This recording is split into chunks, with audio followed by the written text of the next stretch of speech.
building dreams and achieving more, telling it just like it is. Most of all, keeping it real. Are you ready for real talk? Changing lives and communities. Real talk. Saving all our families. Real talk. Bringing hope for you and me. Real talk. Real talk with Judy. Real talk with Judy on the radio. Real talk with Judy. Real talk with Judy on the radio.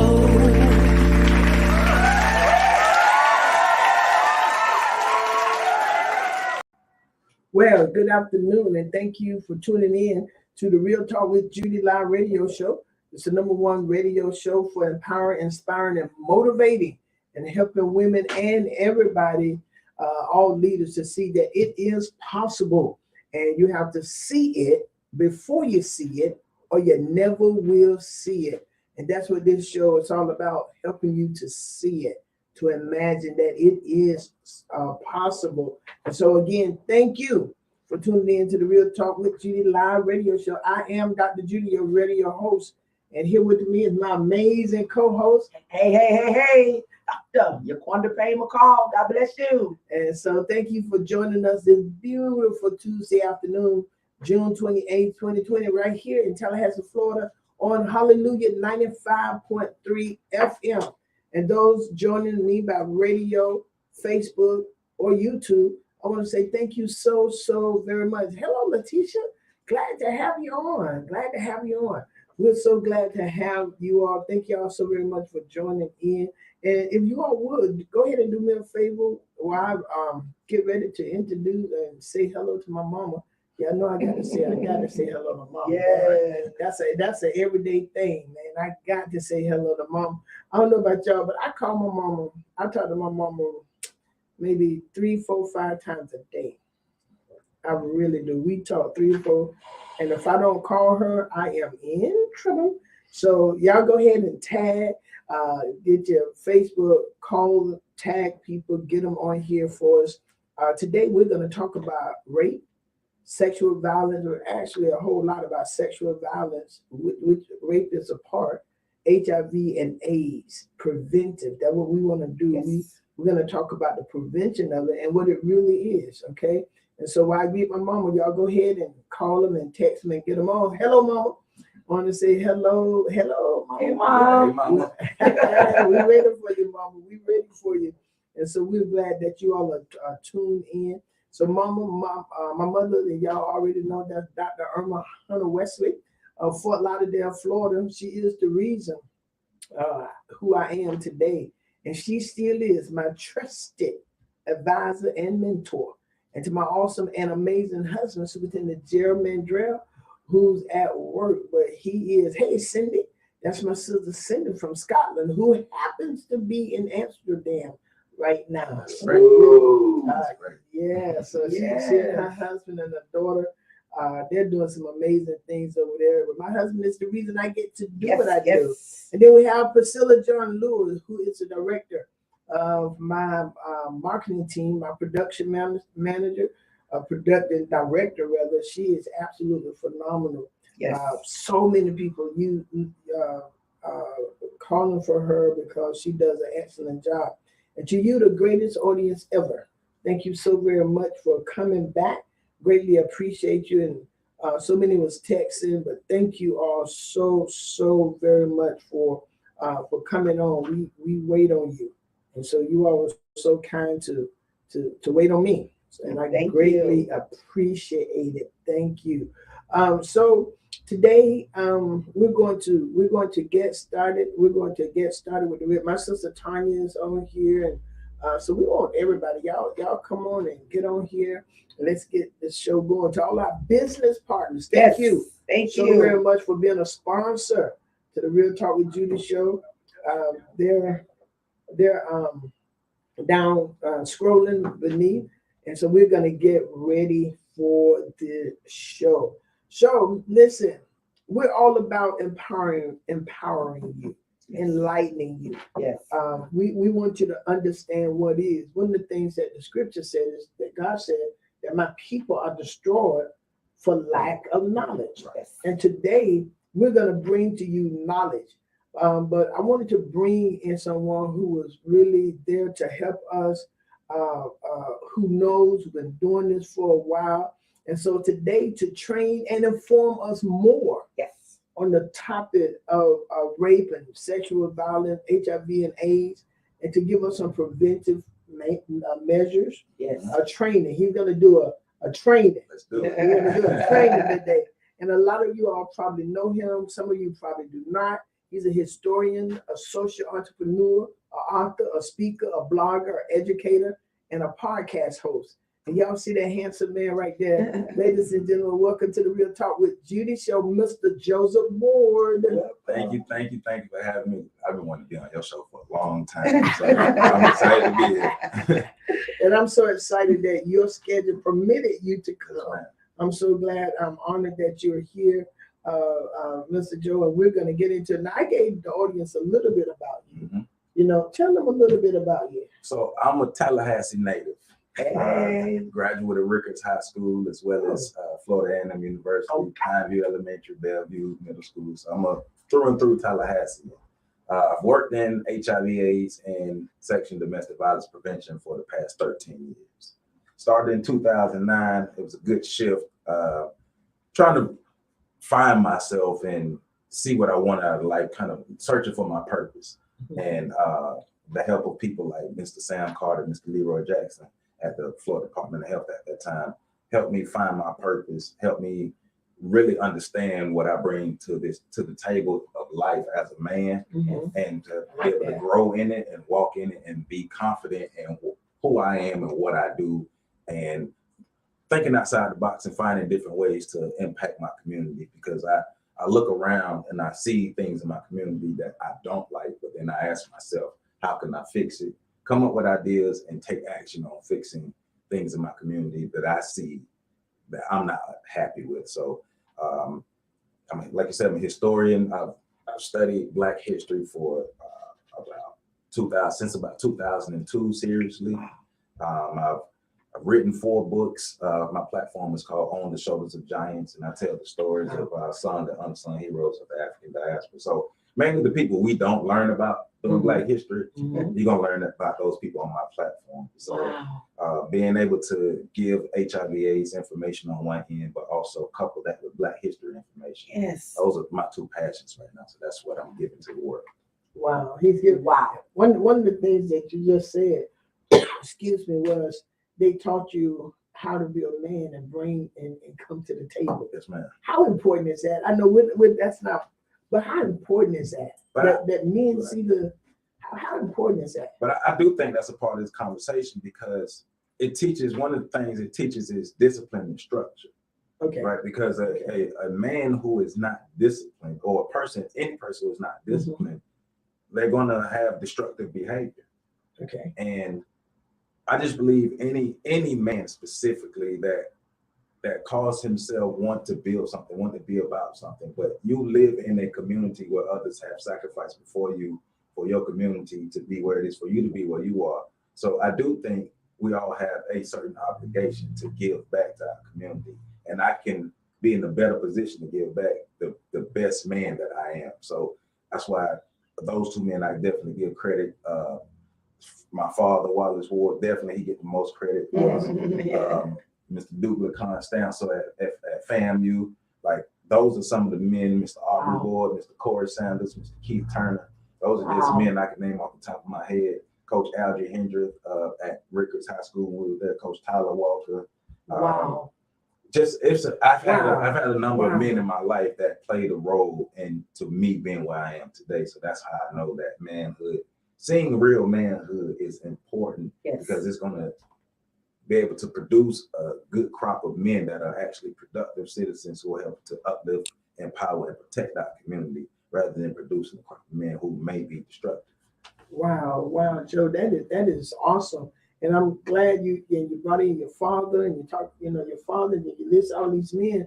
And what it says to me, brother, you got to be able and willing to sit at the table of our young men who are coming up now. So especially if you're a positive, productive young man, or men, or older men, our generation now, I believe the scripture said that we don't have many fathers. So we don't have a lot of men who would sit down and show these young men how to do stuff. We need that.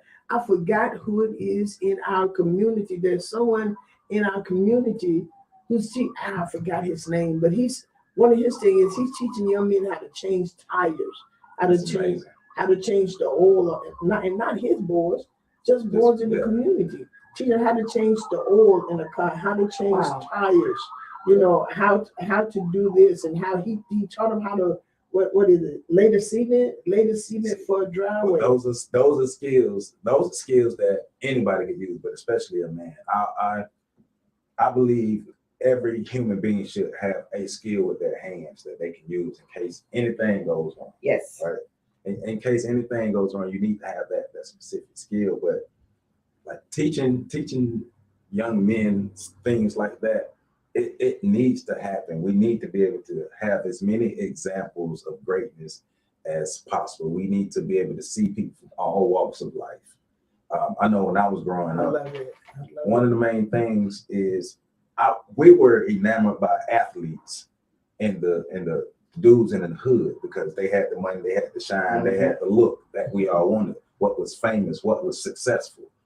And now as an adult, I've seen various forms of success. So it's just, all right, I've seen success in so many different ways. And a lot of times what we think is success is not necessarily success. It just looks like it on the outside. It has a shell. Yeah. But once you dig deep into it, it's not as successful as you thought it was. So getting our community period on the path to where we are taking the right actions, the right steps to improve our lives literally, and not just talking about it. We don't need to just have some figurative fame or figurative success. It needs to be real. Because you can't pass like figurative success and figurative wealth down to the kids. Right. We talk about generational wealth.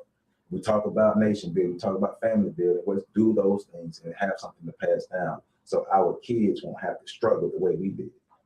Man, this is good, and he's getting, because all of those things lead us right to where we're going, because we're going to talk about preventive measures to help us with a outburst of things that's still happening. Right. But if we can get a hold of them somewhere, at least we can slow it down. Right. Or at least we can perhaps help the next generation, or even some in this generation, to be mindful of what could be, as far as our body is concerned, when it comes to sexual violence, when it comes to HIV and AIDS, and rape, y'all. Because even talking with Joe, Dr. Q and I, we were listening, y'all. There are some things that we can do to help to not put ourselves in certain situations. This man got some good advice, and I'm glad it's coming from a man perspective.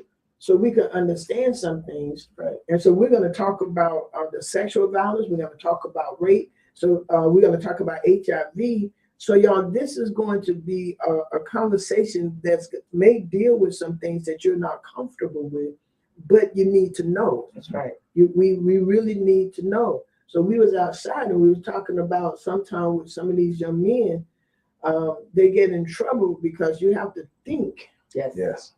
You know, we got a situation right now. Where a young man who's in school, but was called over to a younger house at a certain time of morning, where, you know, that wasn't, I think the young folks or some of the people from my age call it a booty call. A booty call. A booty call. Yes, sir. And Still a booty call. It's still a booty call. Okay, a booty call in my age, a booty call now. And what that is, y'all, you have people and young men, young girls, you got to watch yourself. Yes. Because now his career is messed up because he answered. Right. 3 o'clock in the morning, and they were getting ready to have sex. The clothes was off, they were getting ready to have sex, and before he went all the way in, she told him to stop. He did not stop, and now he's in jail for rape. Yeah. Wow. And see, that's a sticky situation. But like we were saying outside, if at any point anybody says stop or insinuates stop or anything close to stop, Yes. And you have to, for one, respect the person's, just respect that person, but respect that person's consent. And a lot of people don't understand the legalities from a Florida statute standpoint. Mhm. Consent needs to be given, and consent can be withdrawn at any time. Wow. So Wait, hold on. Wow. Somebody type that down. Consent can be given and consent can be withdrawn at any time. Right. And the moment it is withdrawn, according to the Florida statute, if you keep going and they say rape is alleged rape. It could be considered. It can be considered rape. Right. You're gonna have to get Perry Mason on that one. Perry. Right. You know, but that because we got to understand this, and sometimes, and we want to help you because we're seeing so many. This young man was a junior at family in school, but now he's in jail for rape, alleged rape. It hadn't been proven yet, so it's still alleged rape. It's also on the front end, because we talked about prevention on the front end. What led up to him going to our house? What led up to this sexual encounter?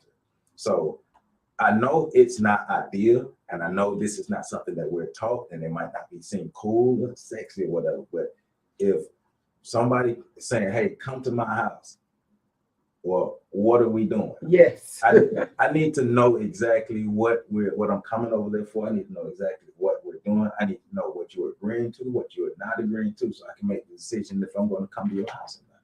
Wow. Especially if sex is on my mind. Mm. If sex is on my mind, I need to make sure that you want to have sex. That's right. And I need to make, not only that, I need to make sure you want to have sex the way I want to have sex. Like, we need to be on the same page. Woo. Because if we're not on the same page, once again, you're not giving consent to do something that you might want to do. You have to give consent from, I always tell people, from the head to the feet, from the front to back, any angle, all around the body. Think about consent, think about protection, think about prevention. You have to think forward. If you're not thinking forward, you could be jeopardizing yourself, you could be jeopardizing your future. And it's just that serious. Just that serious.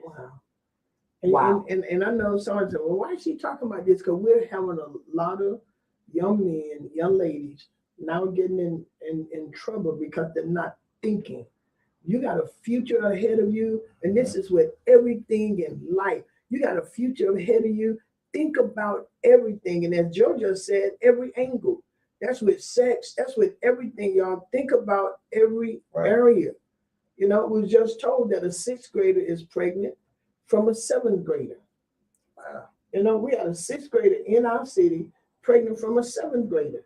Wow. And we can't hide this stuff under the rug, y'all. We got to deal with this stuff. Yeah. We got to, and so we want to do the preventive. My pastor, Bishop Shepherd, used to tell us the best way not to fall off the roof is don't get up there. Right? That's the best way. He said that's the best way not to fall off the roof. And that's true, y'all. So the best way not to get caught in some stuff, don't even do it. Right. That's number one. Okay. However, we do know people are getting on the roof. So now, since you're getting on the roof, we got Joe here today, and we're going to talk about some preventive measure of sexual violence, because you know you don't want this stuff on your record, and neither do you want to have these sexual transmitted diseases that are out there. And I tell you all remember when your parents used to tell you, be careful who you're doing something with, because you might get something that can make your body parts fall off. Yeah, they sure did. We're like there, not exact, but we're there. We literally have STDs that are aggressive as far as flesh eating. They're in the class of STDs that can be cured, but if you don't get the cure in time, or if the STD progresses in the person's body, it could cause a lot more damage than you would even imagine. And so that's why the prevention piece, like on the front end, you have to think about what you're doing before you're doing. You have to know the consequences, understand the consequences, whether the consequences are good or bad. Protect yourself at all times, just like a boxing match. At all times, you have to protect yourself. Right. And I know that I used to teach. They brought me to Orlando, this one church, for about 8 years to talk to teenagers. There was a disease in, I think it was China. It was called the black penis disease. Wow. And that's because once they have sex and certain things happen at a certain time, and it's kind of like what you're saying, Joe. There was a STD. I forgot the name of it because I hadn't taught it in a while. And what it did, the penis would fall off, but it would turn dark black.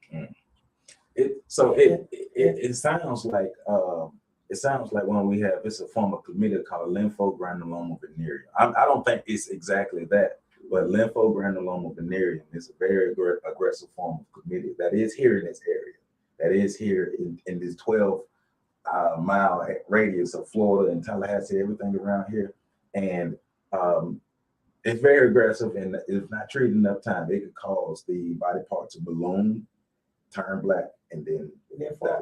Yeah. That's what it sounds like. And I showed them pictures. And y'all, we want to help because so many times we think, okay, I can just do this, I can do this. And so we have Joe here today because he's been working with this over 13 years. He's developed some programs that he's over. He sees this stuff for real. Our health department got numbers, and they're seeing things, and they're not allowed to tell who. But sometimes these workers are like, oh my God! And so and when they start talking to the church and telling you they mean that they know something. They got a handle on this thing. They got some things happening. Yes. So let's talk about AIDS. I know yesterday, and and it's gonna be kind of rushed through it, but he's gonna come back later on and talk about it. And plus he has training he can do. He got a lot of stuff he can do. Brothers and sisters, listen. Sex is enjoyable, but like I told him, I've been married to my husband for almost 41 years, so we cool. So we're gonna talk about this. Now, Joe, and we talked about it, and I want you to talk to us.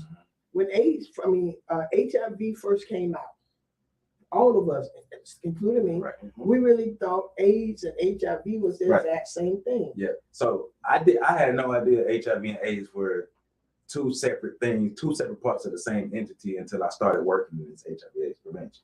Because the way people would talk about it, hey, this person has AIDS, this person has HIV, this person has AIDS, as if the words were interchangeable. That's not true. So in a nutshell, AIDS is the progression of HIV. So if a person is HIV positive, gets no treatment, no care at all, and let's say it could be for a 5 to 10 year period, the progression of HIV. So once I have a certain amount of white blood of HIV cells in my body, so if they I go to get a blood draw, and they look at the amount of HIV cells in my blood, or even white blood cells, and I have less than 200 white blood cells per microliter of blood, that's one definition or a classification of AIDS, because AIDS is literally classification. It's not something you can catch, it's a classification. So the two definitions is, the first one is do the blood draw, and I have less than 200 white blood cells per microliter of blood. That's the first definition according to the CDC.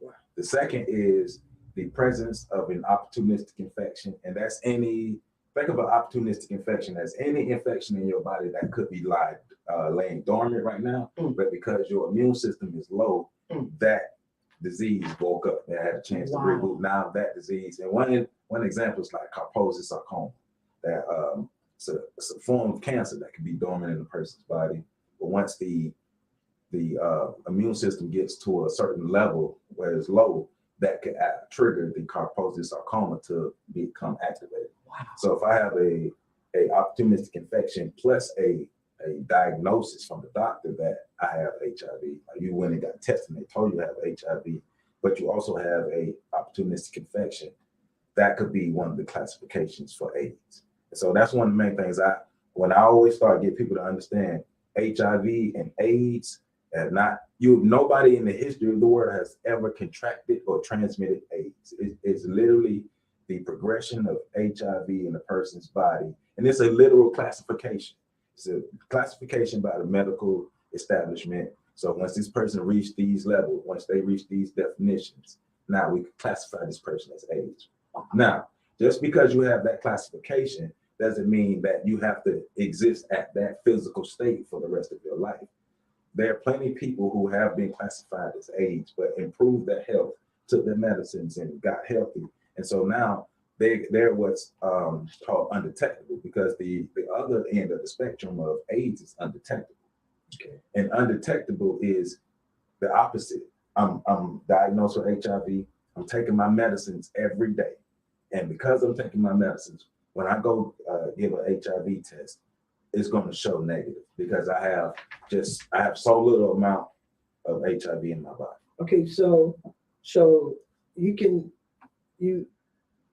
okay. So are you ever cured of it? No, you're never cured of HIV, but you can keep HIV at such a low level in your body that you are ultra healthy. Okay, You still transmit it?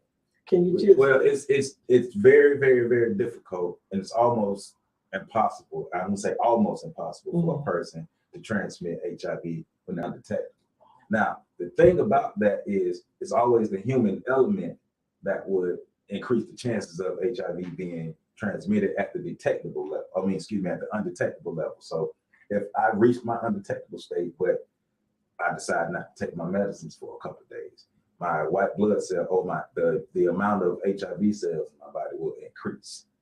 So it all depends on the behavior of the person, whether you transmit it, whether you contract it, whether you are at a state of undetectable, whether you're at a state of AIDS. That's all depending on how the person takes care of themselves. Wow. So once you're diagnosed with HIV, but you're in stage 1, and you haven't got to that severe stage yet, where you're going to be classified as AIDS. Right. AIDS. Could you, at that point with HIV, taking medication? Do they put you on medication? Well, yes. Now you do. I'm not sure of the rest of the country, but I know in the state of Florida we have a test and treat program. So let's say we can go out and find somebody today who's HIV positive, we can get that person on medicine today. We'll get them to the health department. Our local health department has a test and treat program, so they will go in and they will get on medicines. Now, we also have a great care program. So once we find you, the only thing that will stop a person from getting into care in this area is the person themselves. Because we are aggressive when it comes to getting people into care. Okay. And we would pick an organization, Neighborhood Medical Center, Bond Community Health Center, Big Ben Cares, CarePoint, MACA. Pick an organization that you would want to go to for your care. Okay. Wow. And so and as I'm looking to this, one of the things I'm gonna tell you what I love about God, because I know when we first started with HIV and everything, they said it was a gay disease and so forth. Right. But and I know that it started somewhere with a monkey, right? Well, okay. So because a monkey transported to a human or something like that. That's one of the. See, there are several.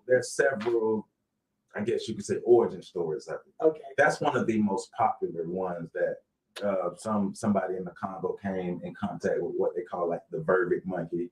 So a vervet, I guess if people remember the movie Aladdin and the little monkey, so the vervet monkey would resemble that type of monkey. So the story is the person either came in contact with that, or a chimpanzee may have come in contact with the vervet monkey, then the human come in contact with the chimpanzee, and either sexual contact or eating the meat, and that's one of the origin stories of it.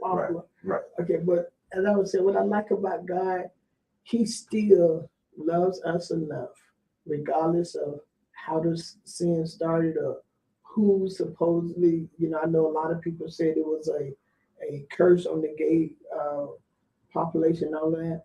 This is what I love about God, Dr. Q. He still gave man wisdom and understanding how to get a medicine on this earth to help us. Well, yeah.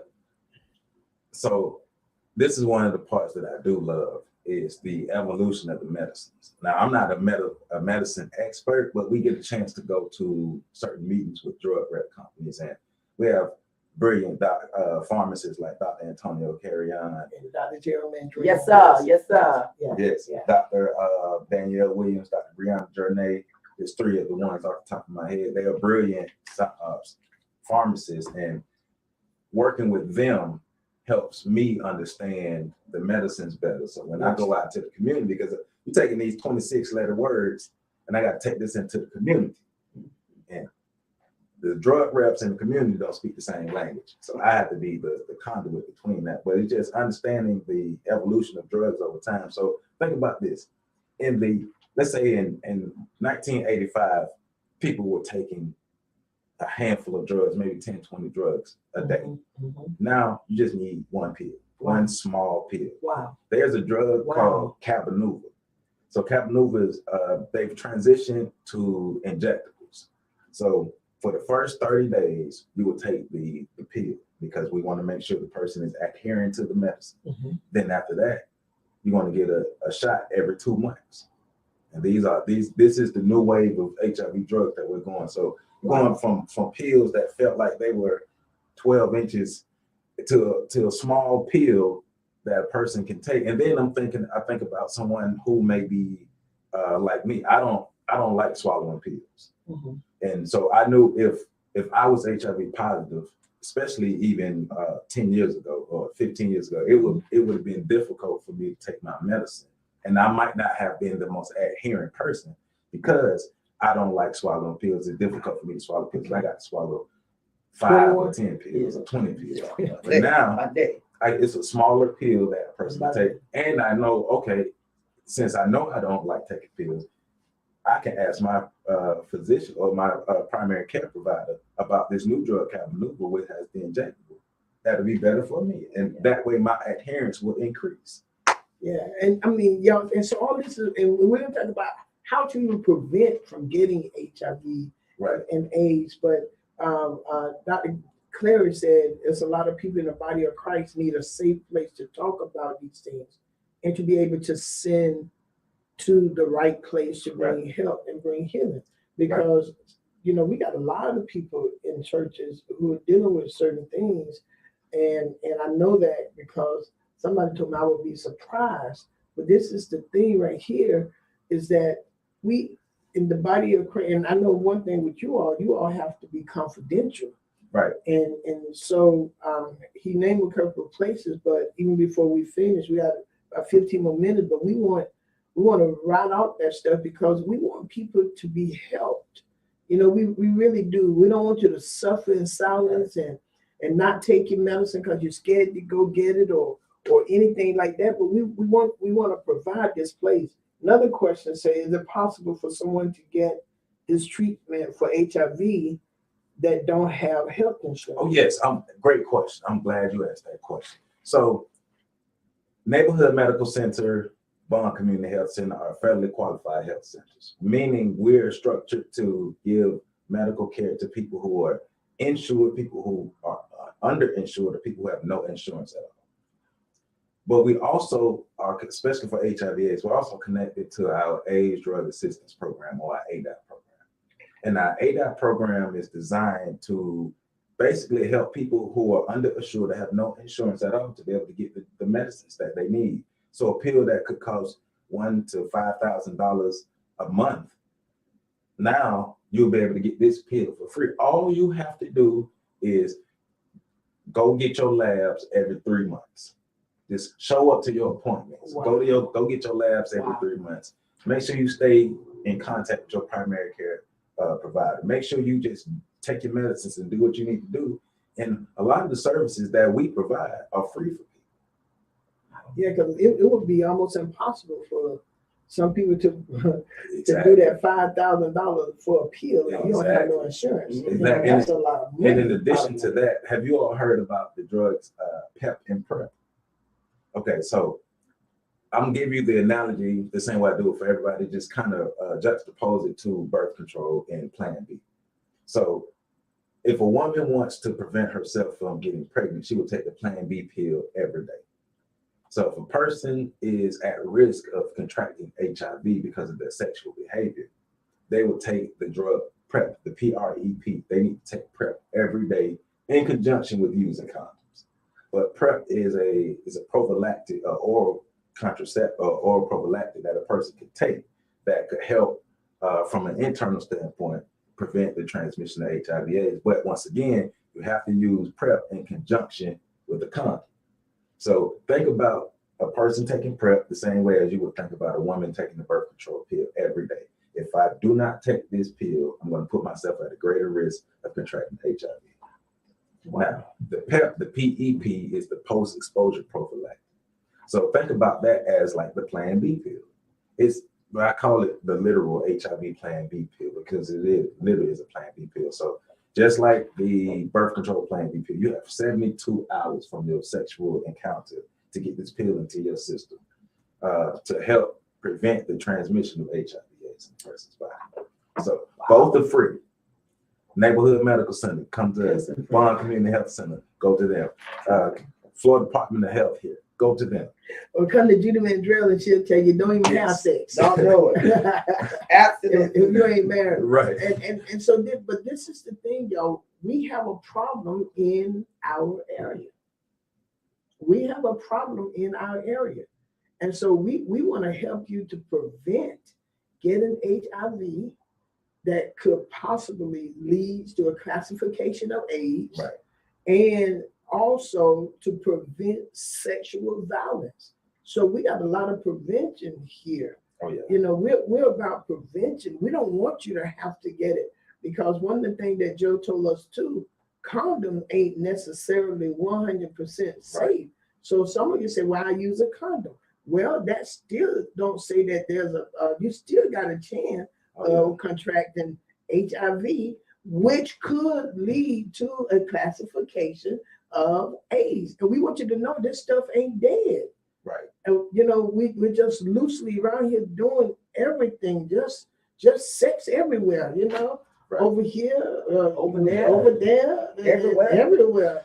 And so you have to understand this stuff, that this stuff is real. And our panhandle area. Oh yeah, see, people don't know that. That's what I want you to tell them. Yes. And see, I've learned this information. I want to bring it to you, because we don't want you going blind or dying because you didn't do preventive measures like abstinence or this stuff that I'm a component for abstinence, but I know everybody is not gonna do that. You know. So what you were saying? Let's talk about this panhandle area. So when it comes to the state of Florida and we think about STDs and HIV, most people go straight to Miami-Dade County, and understood that by far they have the largest numbers by far. Miami-Dade County, Broward County, you can say Tampa area, Hillsborough County area, Duval County area. But people forget about Leon County, Gaston County, but mostly Leon County. Wow. Now they lump Gaston County in there because it's right there, but it's mostly Leon County. And remember the historical component that goes with Gaston County that happened with the Essence magazine in the 90s. So that left the stigma on Gaston County. But Gaston, there's not enough people in Gaston County to have higher rates or higher numbers, period, in Tallahassee. Now, unfortunately, Tallahassee has, over the last 7 to 10 years, Tallahassee has ranked in the top 3 in chlamydia and gonorrhea in the state, and within the top 7 and with syphilis in the last 10 to 7 years. So when it comes around summertime, we always have a syphilis spike in this area. We always partner with the health department, their STD team, and we go out and we do syphilis testing and we do everything we can do. There's always a syphilis spike, but a lot of people like to focus on HIV, chlamydia, and gonorrhea and syphilis. You have a greater chance of contracting chlamydia, gonorrhea, and syphilis in this area than HIV. Let's say we have a population of about 300,000 in Tallahassee. Less than 1% of our population actually has HIV/AIDS. Now, as a greater percentage who have STDs, the 15 to 24 age range, and then 50 plus. See, people wait. 15 to 24. 15 to 24. And then 50 plus? Yes. 50? Yes, 50. Now we have a Yeah. in this area we have 50 plus who are having rising numbers of HIV. And so, I'm just being honest. And No, and that's what this is. This is real talk. Yeah. This is real talk. And so I'm not trying to sugarcoat it. Right. We want the truth. That's right. These are people who have been having sex for a while. They not a lot. When I talk to a lot of young people, I don't get their mindset, but it's if, hey, you are 35 and older, you shouldn't be having sex like that. That's not how sex and sexuality work, especially in a group of people who've been conditioned to have sex. We've been sexualized. You talk about the sexualization of these children now, but they forget about us. Like we were, especially I'm 38 years old, so we're the generation who was watching the pornography on VHS. We was watching the HBO shows. We was listening to the music. We were indoctrinated with a lot of these sexual messages. So we wanted to go out and do these things. So we're having sex. Our parents having sex. People's grandparents are having sex. Viagra, Cialis, all these different things that people can use. So sex is still being had. So 15 to 24, that's not just the Leon County Big Bend area number. That's the national U.S. number for the number or the range with the greatest number of STDs or even HIV. But 50 plus is the age range that a lot of people was not expecting. But I have to be honest about it.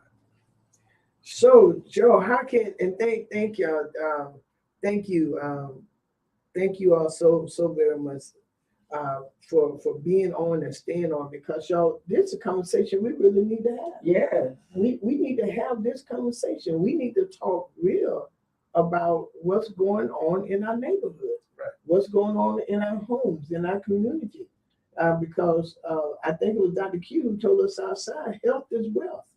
And Joe came back and said, if we're not healthy, we're not going to be able to spend the wealth. Right. And we want to be healthy, y'all. We want to be healthy, and when we don't take care of ourselves, there are consequences for doing things out of order. that's right. Oh, yeah.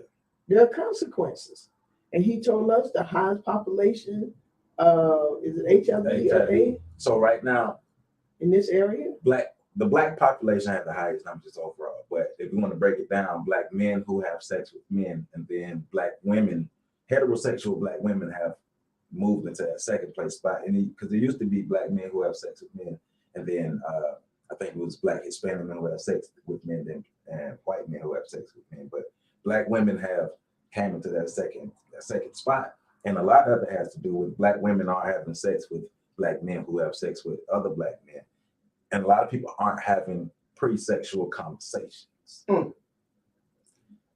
I've been doing this for 13 years, and I've had thousands and thousands and thousands of conversations with women and men about sex. And one question I always ask is, are you having a conversation about certain things?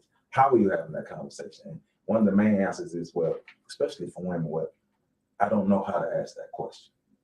And so I do think there has to be something in place where women are talking with women and teaching women how to have safe sex negotiation, because that's important. You have to be able to negotiate and stand on safe sex. If you say you cannot have sex with me without a condom, that's it. And you stand on that. Stand on it. Or you can't have sex with me without a ring.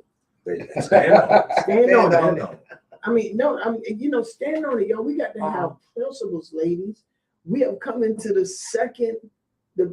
black heterosexual women have come into the second place of having the highest HIV rate in this Big Bend area. Wow. You just can't have sex with everybody. And you know some of these men having sex with men. We got to take care of ourselves. There's consequences for this stuff. And we want to live, but we want to help you prevent it. Right. We want you to think about this. We want you to think about what me having sex with Bubble, what could happen down the road other than getting pregnant. Right. What could happen? Who is Bubble? How long have you known him? Right. What do you know about him? Look, I'll say this. It's not I love what I do. Anybody who know me know I love what I do, but it's not fun having to tell somebody who looks like you that they're HIV positive. Wow. So we have to find positive outlets because it weighs on you after a while. Wow. Because you're thinking about it, you having this person's face in your head, especially. Now we haven't had anybody with like, outrageous reactions, but just seeing the disappointment or the hurt on people's face, and of course my mind goes into how can I help you. But when I go home and I'm sitting with that, and like I said, we have to find a way to have positive outlets because it's not fun whether it's a man or a woman, somebody who looks like me, and I have to tell them that they're HIV positive. Wow. So I want to prevent as many people from contracting any STD as possible. That's my whole thing. Prevention. Let's not let it happen. So Joe, in about 3 minutes, and we're gonna have to wrap up, right? But in about 3 minutes, talk to the people about prevention, and we're gonna have to wrap up. But we got some people saying they want a continuation of this talk, and then we may even have to just have a community something where you can come in and talk, and they can come in and ask questions, and let's see what we can get going. So Joe, just go ahead and wrap it up for us right quickly. All right. So, like I say, one of my main messages I always give people is you have the power to take control of your life. You have the power to protect yourself. You have the power to put yourself in a position to either win or fail. Yes. We have that choice. At the end of the day, there's choice. And there's decisions and there's choices. And my decision is going to be based off the choices that I have. So if I have good choices, and this from Sam Carter, if I have good choices, then I can make good decisions. But if I had bad choices, then one of my decisions is still going to be bad. So as a wider community, it's helping, especially our youth, have better choices. But then as adults, we're making sure that we're making better choices. We're making sure that our decisions are in line with our choices because we're doing what we need to do on the front end. Prevention. It does not have to happen. If we can think forward, we need to be thinking 2, 3, 4, 5, 6 steps ahead. We need to be thinking about tomorrow. We need to think about our future. It's not YOLO. It's not you only live once or it's only about today. No, it's about tomorrow. We're talking about, because as a community, we always talk about building up our community. We always talk about making our community stronger, empowering our community. But we have to work as a team. Yes. We have to grow as a team. We have to prevent as a team. We have to live as a team.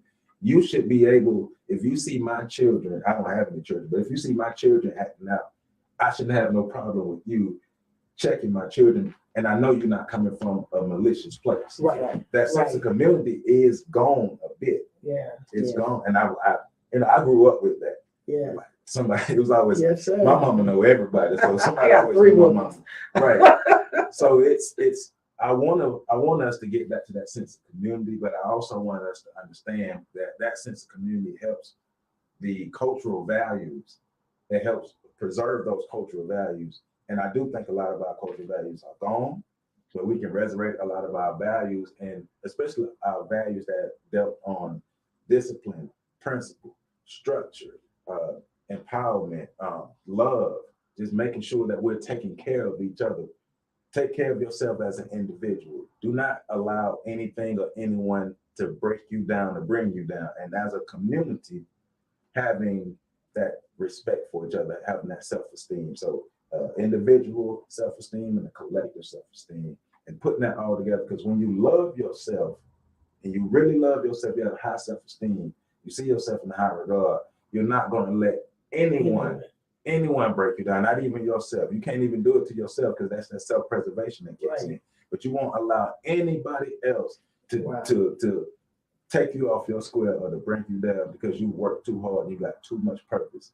And you're going to win, and nothing is going to stop you from winning. This has been Mr. Joseph Ward,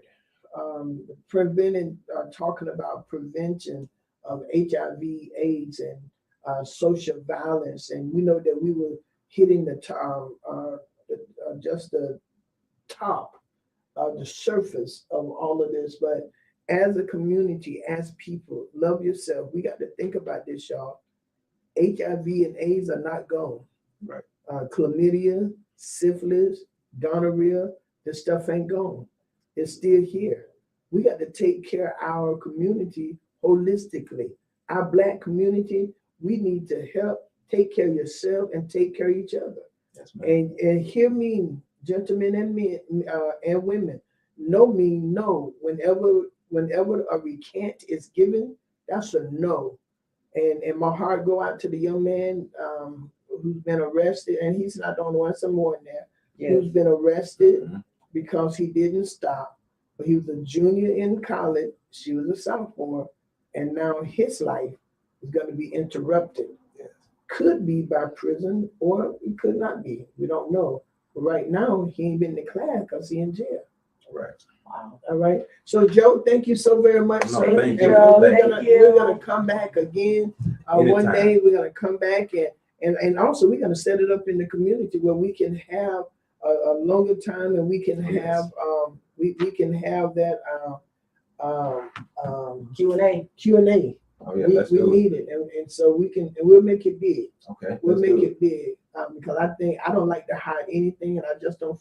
Our community need help. Yes. Our Black community need holistic help. Yep. And like you said, I can only imagine, Joe, you going home and have to, in your mind, deal with those that you had to say, tell them they had HIV. Right. And y'all, please go to the doctor. If you think you have it, if you think you got any type of STD, go to the doctor. Don't be afraid. You know, and that's not just with STD, that's with everything. Don't be afraid of the answer. Go. Yeah, if you're sexually active, get tested. Right. Yeah, and we've been, and time has improved itself now. Yes. Time have from 21 pills to 1. My Lord, 21 pills to 1. That's a You long know, way. 21 That's that's a- a long way. That's the lesson. Right. Okay. Yeah, and I heard. I mean, I didn't hear. One of my cousins died of AIDS, and that's when it first came out. No cure, no nothing. They taking all them pills, Right. and all them pills weren't working at first, y'all. So God has allowed us to come a long ways. Oh, yeah. He has allowed us to come a long ways. Take care of yourself. Take care of yourself. Dr. Q, what I'm going to do, I know we got to go. We got like just right that minute. Give me a minute of something. Oh, I done packed up my notes. You know, she got like 4 pages. She got like 4 pages of notes. I just want to encourage you. And I want to say this, you know, one of the things that we realized that this is the second time this has come up, that we are expecting people to present something that they have not been taught, they have never seen. Yeah. We're expecting men to have a level of self-control they have never encountered. And so this is a conversation we need to have, because these generations are coming up with this lack of self-control. And the Bible says each generation gets worse and worse. So we just want to encourage you that, listen, you are not alone. You are not stuck. There's too much available, too much help. Reach out. We want to help. Florida wants to help. The United States, we want to help. The medical community wants to see you well. If you're sexually active, get tested. Do yourself a favor, because you may not always have symptoms. It's not always about symptoms. If you're doing the do, go get the test. Go get the test, y'all. And I know you've been blessed. Thank you. You know, and we wanted to bring this on here. Phenomenal show. Thank you. We wanted to bring this on here because, y'all, I'm concerned. And when I'm hearing our health professionals talk about how things are rising in this city, not just crime, y'all. Right. We got STDs on the move. We have rape on the move right here in this city. Trafficking on the move right here in this city. And we need to be taught how to prevent this stuff. And we just got to be careful. That's right. We got to be careful. So you've been listening to the Real Talk with Judy live radio show with my co-host. Hey, Dr. Q now. And Mr. Joe. Mr. Joseph I was Gordon. just about to call you Mr. Joseph Davis. That's not bad. We're so glad to have you. Listen, Dr. Joseph tonight at Bible study at 7:30. Y'all already know. It's on Facebook, YouTube. There it is. Zoom Bible study tonight at 7:30. Or you can join me Sunday morning at 11 a.m. for morning worship service. Again, this has been Real Talk with Judy, and we want to help you prevent rape, sexual violence, and HIV/AIDS. We must deal with it. That's Real Talk. Real talk with Judy. Real talk with Judy on the radio. Real talk with Judy.